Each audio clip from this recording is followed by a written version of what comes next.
Once upon a time, snowy white cat named Yan woke up from a nice long nap. He stretched his back high, wiggled his tiny toes, and let out the biggest yawn you ever heard. But something felt totally weird. Yan stared down at his white, fluffy paws and felt a strange flutter of worry deep inside. He couldn't remember anything. Not yesterday, not last week, not anything at all. He spotted a few other cats soaking up the sun nearby and trotted over hopefully. "Hey guys, do you know where my house is?" he asked politely. But all they did was blink slowly and meow about fish. They were no help at all. Feeling a little down, Yan kept walking. He was smart enough to understand all the animals around him, but none of them could help. He was searching for something much more important than fish. He was searching for who he truly was. He walked and walked until suddenly, there it was. A huge, amazing castle with tall walls reaching high into the sky and a garden bursting with pink and red roses. Yan stopped and stared. Something about this place felt strangely, deeply familiar. The sweet smell of roses drifted through the air, and Yan breathed it in slowly.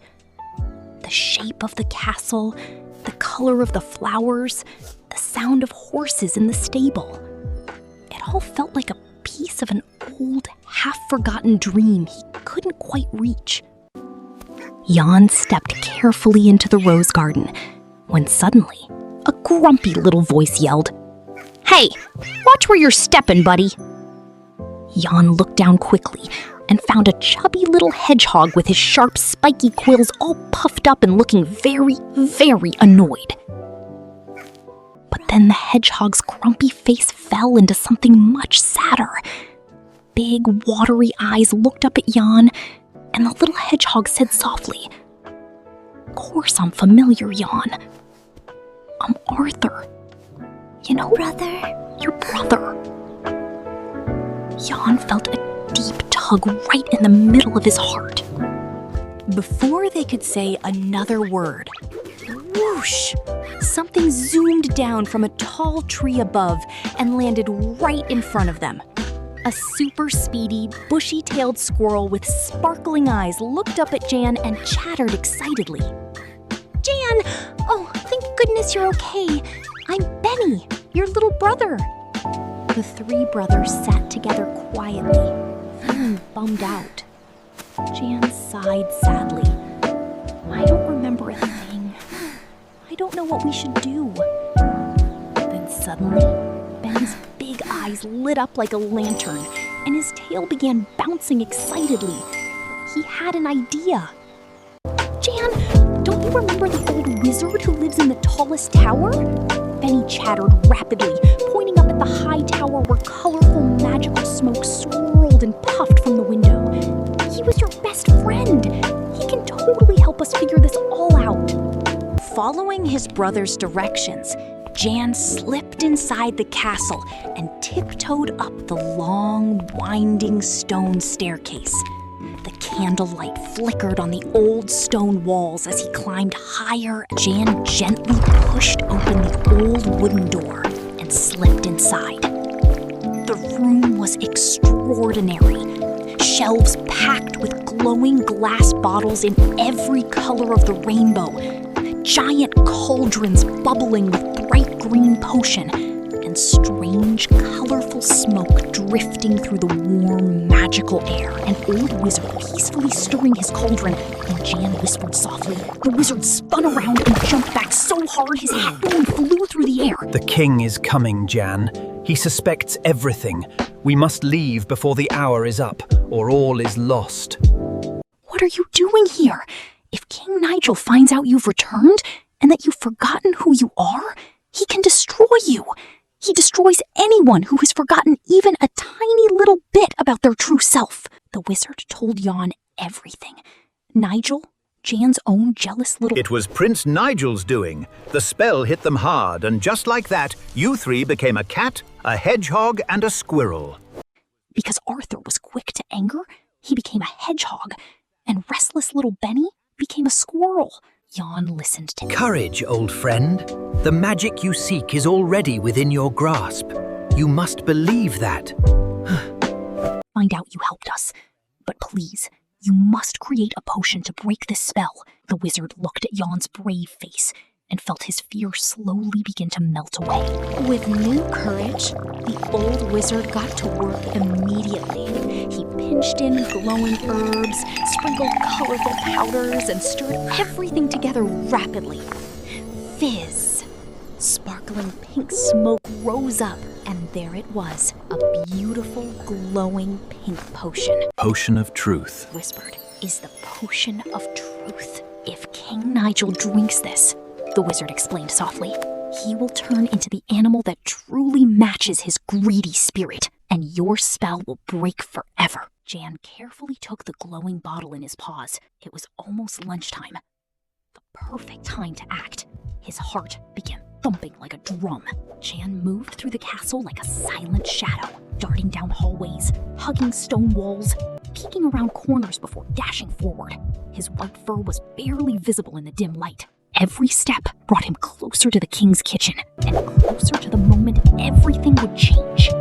Jan stopped at the kitchen doorway, and his eyes went wide. The kitchen was an absolute storm of activity. Chefs chopped vegetables with huge, sharp knives, chop, chop, chop. Giant cauldrons of golden chicken soup boiled and bubbled wildly over roaring fires. The hot steam burned Jan's whiskers just standing at the door. Taking a deep breath, Jan leaped silently and gracefully onto a tall wooden cabinet high above all the busy chefs. He landed without making a single sound and crouched low, his eyes locked on the king's special golden bowl sitting on the serving table far below. One slip, and everything would be over. With total focus and a very steady paw, Jan slowly reached out and carefully tipped the glowing pink bottle. Half the sparkling potion poured down in a thin stream and dissolved invisibly into the king's golden soup below. Jan quickly pulled back and pressed himself flat against the cabinet top, barely breathing. In a flash, Jan leaped down from the cabinet and disappeared into the dark shadows of the kitchen corner, like a tiny white ghost. The busy chefs noticed absolutely nothing. Jan pressed himself against the stone wall, his small chest rising and falling fast. Now all he could do was wait and hope. Right on time, King Nigel, fat and full of himself, waddled proudly into the grand dining hall and plopped himself down at the head of the long banquet table with a tremendous thud. He surveyed all the food with greedy, glittering eyes and picked up his golden spoon with a satisfied grin. What is this slop? Taste it! Eyebrows came together. Something smelled ever so slightly different. He snapped his fat fingers and pointed at the trembling guard standing nearby. "You, taste it first," he commanded. The poor guard's knees shook like jelly. The guard slowly lifted one spoonful of soup to his lips and took the tiniest sip. His eyes went enormous. Then, poof, a massive cloud of colorful smoke exploded around him. When it cleared, a very confused white goose stood honking loudly where the guard had been. The entire dining hall gasped in horror. The wizard! He's attacking! Stop him!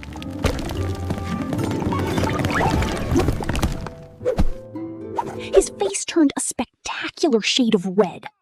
"That traitor wizard!" he roared, pointing at the ceiling. "Get him! Throw him in the deepest dungeon immediately! Right now!" And just like that, the old wizard, Jan's dear old friend, was dragged away through the cold stone corridors and locked behind a heavy iron dungeon door. His red robes dragged on the floor. His white beard was disheveled. He glanced back once with sad, sorry eyes as the iron lock clicked shut. Jan rushed back to his brothers in the rose garden, his white fur smudged with soot, breathing hard. Arthur and Benny stared at him with wide, worried eyes. It failed, Jan said, his voice low and heavy. The guard drank it instead of Nigel, and now the wizard is locked in the dungeon. We don't have much time.